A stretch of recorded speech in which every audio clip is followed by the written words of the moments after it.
Hi, it's me again with Corel Draw Tips and Tricks, and this is the third part of this artistic media docker, and I just created this. You could use this for a stitch of a baseball, you know, or anything. So what I did, I just took a rounded triangle. Let's zoom in here a little bit.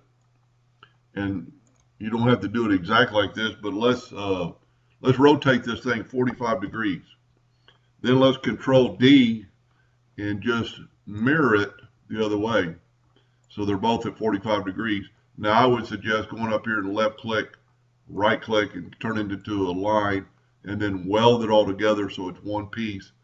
And then left click, right click, no outline. And I'm going to make this one particularly blue for the video because I've already got one in black. And then just go to the artistic media tool. Well, first of all, we need to make some copies of it. Let's make it a little bit smaller, and let's zoom in here. Let's Control D, holding down the control button so we're on the same plane, and Control D a couple of times. Sometimes Corel does that, or it might just be my laptop. It'll revert. So let me just start over here. I went too fast.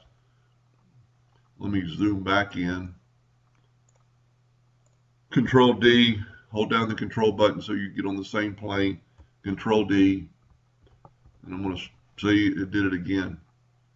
So the best way to do it if you're having trouble like that is to, this thing, let's make it 1 inch for the video, and let's move it over 1.5 inches.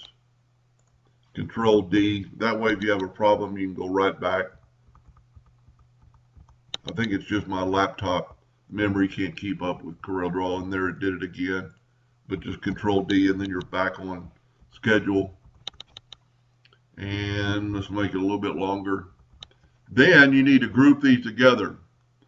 Control G or go to group. And then you need to go to the artistic media tool and right here, save artistic media stroke. And let's go with stitch 7 or 6. And like in the previous video, you actually have to use it so it'll go up here. And then once you've used it, it'll be in your recent.